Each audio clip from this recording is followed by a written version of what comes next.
अस्सलाम वालेकुम मेरी यूट्यूब फैमिली, कैसे हैं? आई होप कि आप सब ठीक होंगे। आज का व्लॉग बहुत मज़े का व्लॉग है। आपने फुल वीडियो को वॉच करना है। शब बारात के हवाले से व्लॉग है। वीडियो को आपने पूरा देखना है, वीडियो को स्किप नहीं करना है। तो वज़ाइफ में इसमें आपको बताऊंगी। शब बारात को बाज़ लोग मानते हैं और बाज़ नहीं मानते हैं। ये हर बंदे का अपने ऊपर वो होता है। लेकिन आपने देखा होगा कि शब बारात वाले दिन बहुत ज़्यादा रश होता है मस्जिदों में, हर जगह पे। तो मैं तो ये कहूँगी आपने तन्हाई में बैठ के इबादत करनी है। हम अल्लाह की इबादत कर रहे हैं। आपने कुरान पढ़ना है, नमाज़ें पढ़नी है, नवाफिल अदा करनी है।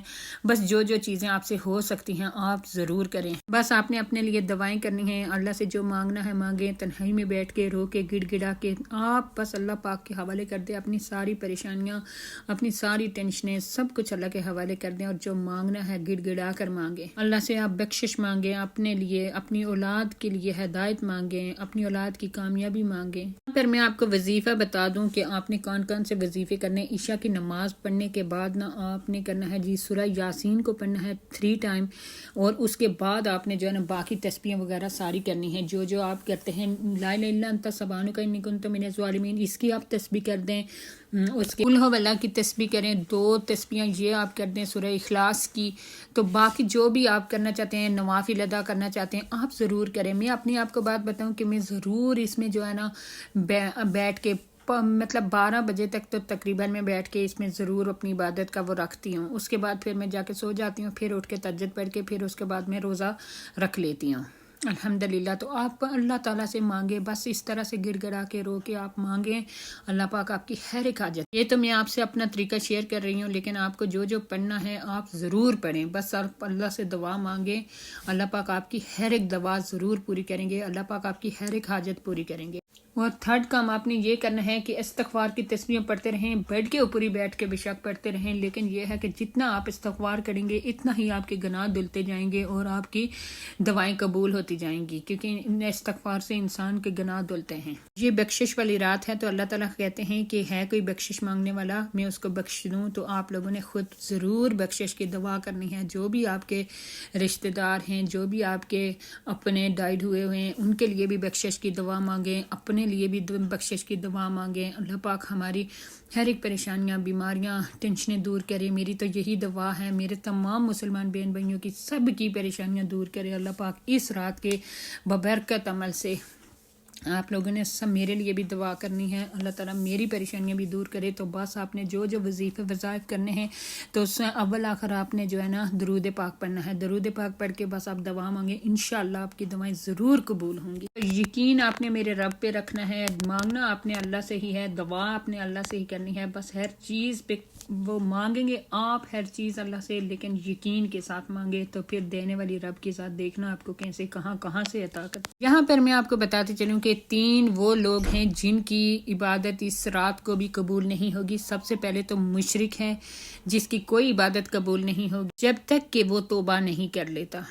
दूसरे नंबर पे वो शख्स आ रहा है जो कि किसी दूसरे से जलना, हसद, बोग्ज इस तरह की चीज़ें रखता हो।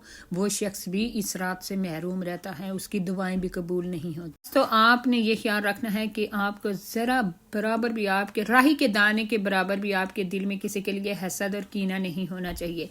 इस चीज़ से अगर आप पाक हैं तो देखना कि अल्लाह ताला आपकी दुआएं मस्त कबूल करेंगे। दुआओं का कबूलियत के लिए, आपकी इबादत के कबूलियत के लिए आपके दिल का पाक होना बहुत ज़रूरी है, क्योंकि अल्लाह ताला दिलों के बेहद खूब जानते हैं। शख्स वो है जिसने कभी किसी का कत्ल किया हो या किसी का खून बहा हो, इसकी भी कोई माफ़ी नहीं है। वालिदैन का नाफुर्मा बरदार इंसान, उसके बाद फिर जना वाला इंसान, उसके बाद चुगलखोर इंसान, ये लोग कभी भी माफ़ नहीं होंगे। इस रात को इन लोगों की भी माफ़ी नहीं होगी तक कि ये तौबा नहीं कर लेते।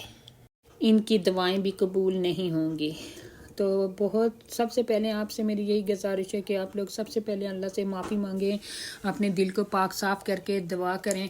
तो अल्लाह ताला आपकी हर एक दुआ ज़रूर सुने। बस तो चौथे नंबर पे एक और शख्स आ रहा है जिसकी बख्शिश इस रात को नहीं होने वाली है।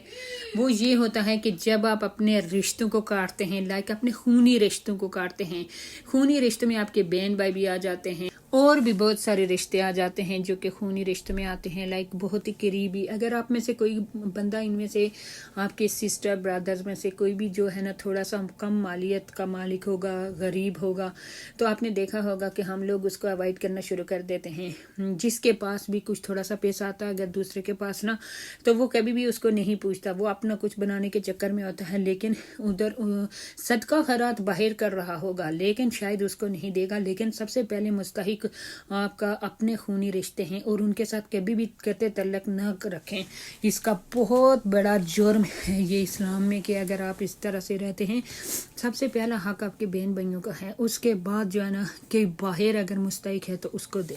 آپ کی زکوٰۃ، آپ کی صدقہ، جو بھی چیز آپ خیرات کر رہے ہوتے ہیں، سب سے پہلے اپنے دیکھیں کہ ہمارے ارد گرد جن کے پاس پیسہ نہیں ان کی پہلے مدد کریں. تو یہ ہیں جی. آپ سب لوگوں سے میری ریکویسٹ ہے کہ آپ سب لوگ اپنے دل کو صاف کریں، اللہ صاف کر کے اللہ سے دعا مانگے تو انشاءاللہ اس رات کو آپ کی ضرور مغفرت ہوگی، آپ کی دعائیں قبول ہوں گی، اور اللہ تعالیٰ سے جو مانگنا ہے وہ دل کھول کے مانگے، اللہ ضرور قبول کرے. میری طرف سے سب کو اللہ حافظ.